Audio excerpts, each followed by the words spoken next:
is up, y'all? Welcome to my channel. I'm the Kels Master. I'm a bit wacky. I'm a bit weird. Every day is something new. You never know what you're going to get with me. Hello, my peeps. How are you? Look at this hair. This is my morning hair. I woke up like this. Don't I look beautiful? I'm having me the coffee this morning. In fact, I think I'm going to need a refill. Anywho, I have a load of wash going, as you can probably hear in the background. When aren't I doing the wash? I mean, seriously, I think in almost every video I've ever filmed, I am doing a load of wash. Look at this double chin.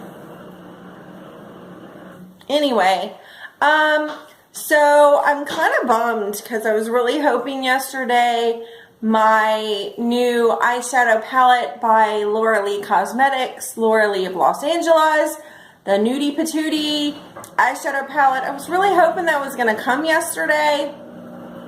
It said it was out for delivery. It never came. Maybe it made it to my actual post office and they're sorting it for delivery, but it is supposed to come today. Happy May Day, by the way. Anyway, happy May Day. I just wanted to get on here real quick and kind of say good morning. I have to be at the dentist at 10:30 today just for a general exam, and I'll be scheduling for a cleaning. A lot of people know in my personal life that I just went through, like the last 2 years of my life, like oral hygiene nightmare from hell. My two front teeth are totally fake, and I'm not ashamed of it because it's nothing on my part. It was not from neglect. I am extremely crazy OCD about oral hygiene. I'm always flossing, brushing my teeth, and mouth washing. When I can keep mouthwash in my house, my son is like forever dumping it out. But anyway,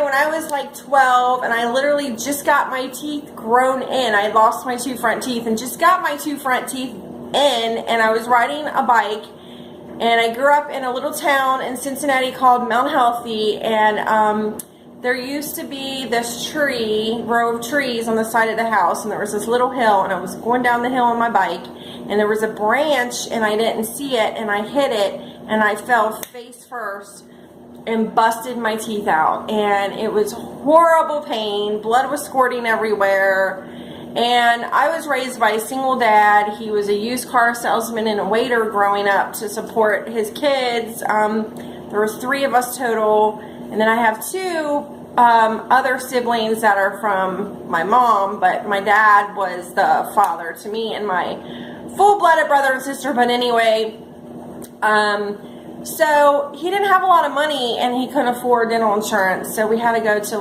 kind of like a free clinic type thing, and the only thing my dad could afford was bonding, and bonding, kind of like an acrylic fingernail, over time it gets dry and brittle and it breaks off.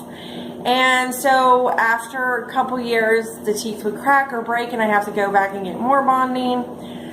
And so just wear and tear over the years, and then apparently I grind my teeth in my sleep and I don't know it, and I was causing a lot of damage that way over the years, and I didn't find out till later in life that I was doing that in my late 30s. And so back in like 2012, I was rushing. It was the first day of school and we were running late the first day of school of all days, and I went to, like a dumbass, buy to take off a shirt, and then little plastic things I hold the price tag on, I cracked this tooth, and it was loose, and it was literally mobile, like it was gonna fall out.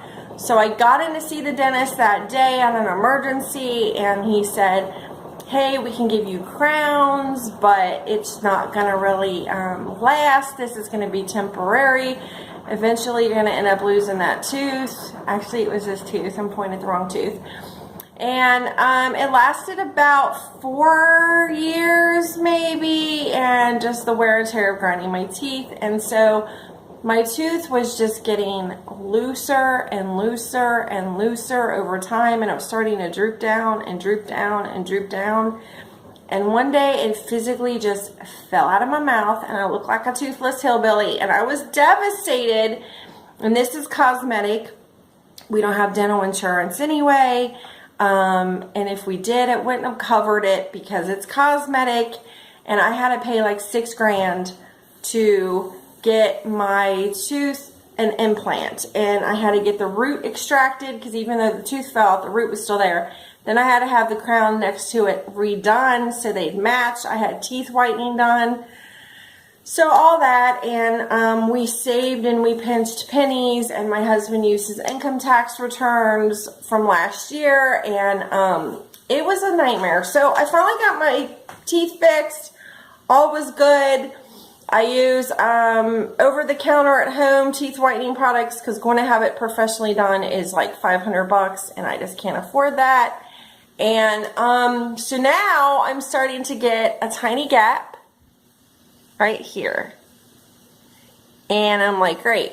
When is this going to end, this nightmare? And most likely it's from grinding my teeth. And people are like, well, you know they have bite guards for that. But here's the thing people don't know, okay?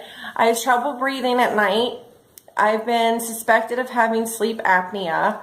I was supposed to have a sleep study done in November of 2016, and I was involved in a car wreck the day before I was supposed to go, and because of all of that and the injuries I sustained and having my car totaled, I never went. I never rescheduled. Then in this past October of 2017, I saw another just MD who gave me a referral to go have the study done, and I just never scheduled it because it's like, when can I do that? I have to leave and be gone all night, and then I have to come back at like 5 in the morning, and I have anxiety, and it's hard for me to not be in the comfort of my own home or with what I'm familiar with. So to go to a hospital room and sleep and stuff and have things hooked up to me, yeah, so I just never had it done. So having a mouth guard in my mouth on top of having breathing problems and anxiety when I sleep, I would be afraid I would choke on it or swallow it in my sleep. I'm a hot mess, y'all. Just really. So anyway, that's the plan for today. And then, so I posted a video like a month ago about Zak Bagan, the lead investigator of Ghost Adventures, and his girlfriend then at the time, Rosie Mack. My gosh, I've had literally like almost 2,000 people watch that video. I'm like, what? And then I posted a follow-up video to that video because that video got watched so much, but yet I only have, what, 16 subscribers? But thousands of people watched me. I'm like salty about that. Y'all can just subscribe while you're here. I mean, give the Kels Master a little love. And so someone posted, I don't know if I misunderstood this, something about I would love to see you film you taking a walk with Zak Bagan. I would love to take a walk with Zak Bagan. Seriously though, that would be so awesome to meet him in person and have some one-on-one time and just vlog.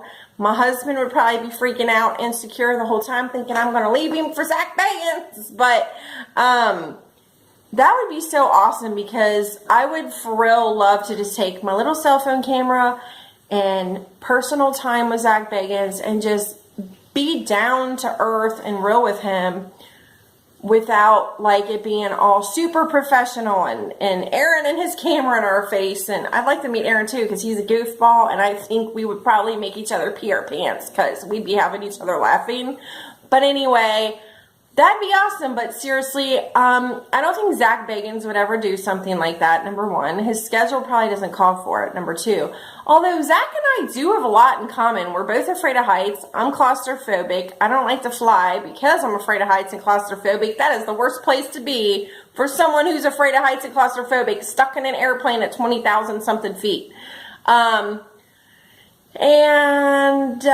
we don't like bullies, and I can't stand a bully. It's like, please just stop. Seriously, just don't. So, and we're of course into the paranormal, but he kind of takes it to the extreme. I'm a Christian, and I'd be the one that would be there praying over them and blessing them and flicking holy water on them and rebuking these things in the name of Jesus. Maybe you do need me on your show, Zach. So yeah, I ain't going to get into no Ouija boards, but I'm hoping, I mean, it's a dream. We always plan things and they never happen. That next year, if all goes well, if we get a decent tax return, we would love to take a trip to Vegas. I'm driving. My ass ain't getting on no airplane unless you sedate me first. And I really want to go to Vegas. I've never been. It's always been a dream. It's on my bucket list. And I would love to go to Zak Bagan's Haunted Museum. And maybe I'll get lucky and the day I go, he'll be there. I don't know. But that would be super freaking cool. And I know they're always vlogging some little restaurant they're always eating at. It's like a Chinese restaurant.